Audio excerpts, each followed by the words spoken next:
இந்த வீடியோ பார்க்குற எல்லாருக்கும் வணக்கம். நம்ம இன்றைக்கி என்ன செய்ய போகிறோம்னு நினைக்கி ஒரு மோர் குழம்பு தான் பண்ண போகிறோம். மோர் குழம்பு வந்து ஒரு 2 நிமிஷத்துலலாம் மோர் குழம்பு செஞ்சிடலாம். ரொம்ப டேஸ்ட்டாக இருக்கும். எங்கேயாவது அவசரத்துக்கு எங்கேயாவது போயிட்டு வந்தீங்கன்னா அன்றைக்கி சாப்பாட்டை வடித்து ஒரு மோர் குழம்பு தாளிச்சிடலாம். அந்த டக்குன்னு செய்கிற மோர் குழம்பை எப்படி செய்யலாங்கிறத வாங்க பார்ப்போம். வாங்க. இந்த மோரை வந்து நான் இந்த மாதிரி மிக்ஸி ஜூஸரில் போட்டு நல்லா எவ்வளோ அளவு உங்களுக்கு மோர் வேணுமோ நான் ஒரு 200 ml எடுத்திருக்கேன். எடுத்து இந்த மிக்ஸி ஜாரில் போட்டு நல்லா அடித்து வச்சுட்டேன். இல்லைனாக்கி ஒரு மாதிரி தயிர் வந்து திரியாக இருக்கும். இப்போ வந்து இதில் வந்து நான் சேர்க்குற வேண்டிய பொருளெல்லாம் சேர்த்துடலாம். கொஞ்சம் மஞ்சப்பொடி, ஒரு 3/4 ஸ்பூன் பெருங்காயப்பொடி, இந்த மோருக்கு தேவையான உப்பு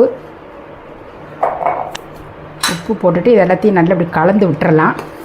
கலந்து விட்டுட்டு உங்களுக்கு வந்து மோர் வந்து எவ்வளோ திக்காக வேணுமோ இப்போமே தண்ணி சேர்த்துருங்க. இது பெருங்காயம் எல்லாமே நல்லா கலந்து விட்டுருங்க. இதில் வந்து ரொம்ப திக்காக இருக்குது எனக்கு, அதனால் கொஞ்சம் தண்ணி சேர்த்துக்கலாம்.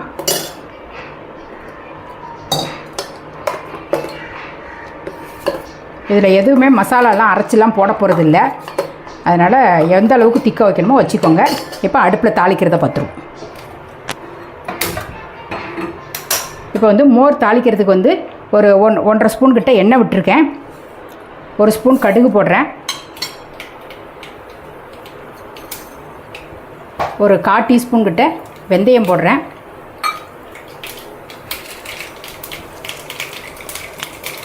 கடுகு நல்லா வெடிச்சதுக்கப்புறம் இதில் 1 ஸ்பூன் கிட்ட துவரம்பருப்பு போடுறேன். இந்த துவரம்பருப்பு எல்லாமே நல்லா செவந்து வந்துருச்சு. இப்போ வந்து நான் ஒரு 3 மோர் மிளகாய் எடுத்திருக்கேன். துவரம்பருப்பு எல்லாம் செவந்ததுக்கப்புறம் ஒரு 3 மோர் மிளகாய் எடுத்திருக்கேன். அதையும் உள்ளே போட்டுருவோம். ஒரு ஸ்பூன் கிட்ட சுண்டவத்தை எடுத்திருக்கேன். அந்த சுண்டவத்துலேயும் இது உள்ளேயே சேர்த்துடலாம். இது கொஞ்சம் நல்ல அந்த சுண்டவத்திலும் மோர் மிளகாயும் நல்லா பொரியட்டும். இப்போ வந்து கொஞ்சம் கருவேப்பிலை,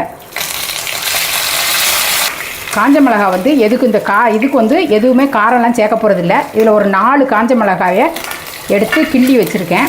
அதையும் உள்ளே போட்டுருவோம். இது எல்லாமே நல்லா செவதுரட்டும். இதில் வந்து ஒரு 3/4 ஸ்பூன் கிட்ட ஓமம் போடுறேன்.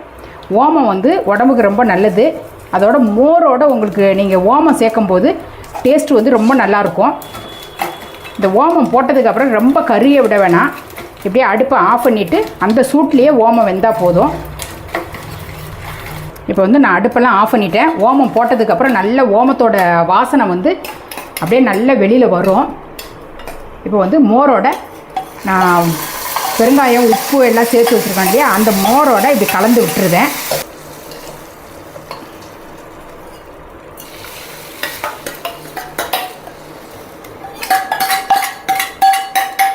இப்படி ஊற்றிட்டு ஒரு செகண்ட் நல்லா கலந்து விட்டுட்டு இப்போ கொஞ்சம் நேரம் அடுப்பில் வைக்க போகிறோம். இந்த மோர் வந்து ஒரு செகண்டுக்கிட்ட ரொம்ப நேரம் கொதிக்க விடக்கூடாது. அடுப்பை வந்து ஸ்லோவாக வச்சு லைட்டாக சூடு ஏறினாலே போதும். அடுப்பை ஆஃப் பண்ணிடலாம். இது வந்து ஒரு செகண்டில் வைக்கிற மோர் குழம்பு. இந்த மோர் குழம்பை வந்து ஒரு 2 நிமிஷத்தில் இந்த மோர் குழம்பை செஞ்சிடலாம். நீங்கள் வந்து ஏதாவது அர்ஜென்ட்டுக்கு செய்யணும் அப்படின்னு சொன்னோம்னா இந்த மாதிரி மோர் குழம்பு செய்யும்போது டேஸ்ட்டும் ரொம்ப நல்லாயிருக்கும். அந்த சாப்பிடும்போது அந்த வத்தல், மோர் மிளகாய், சுண்ட வத்தல் எல்லாத்தையோடு சேர்த்து சாப்பிடும்போது அதோட காரம் எல்லாமே ரொம்ப நல்லாயிருக்கும். ஓமம் வந்து உடம்புக்கு ரொம்ப வயிற்றுக்கு ரொம்ப நல்லது. இந்த ஓமத்தை வந்து மோரோடு சாப்பிடும்போது இந்த வயிற்று வலி இந்த மாதிரி இருக்கிறதுக்கு ரொம்ப நல்லாயிருக்கும். அதனால் இந்த மாதிரி ஒரு தடவை ட்ரை பண்ணி பாருங்கள். பாருங்கள், லேசாக சூடு ஏறிட்டு இப்போ அடுப்பை ஆஃப் பண்ணிடுறேன். வெதுன்னு சூடு ஏறினாலே போதும், இல்லைனாக்கி மோர் திரிஞ்சு போயிடும். இப்போ அடுப்பை ஆஃப் பண்ணிவிட்டேன். மோர் குழம்பு ரெடி ஆயிடுச்சு. இந்த மோர் குழம்பு வந்து ஒரு 2 நிமிஷத்தில் ரெடி ஆயிடுச்சு. இதே மாதிரி உங்கள் வீட்லேயும் நீங்கள் செஞ்சு பார்த்துட்டு எப்படி இருந்ததுங்கிறத கமெண்டில் சொல்லுங்கள். இதே மாதிரி அடுத்த ஒரு சூப்பரான ஒரு வீடியோவில் நான் உங்களை சந்திக்கிறேன். நன்றி, வணக்கம்.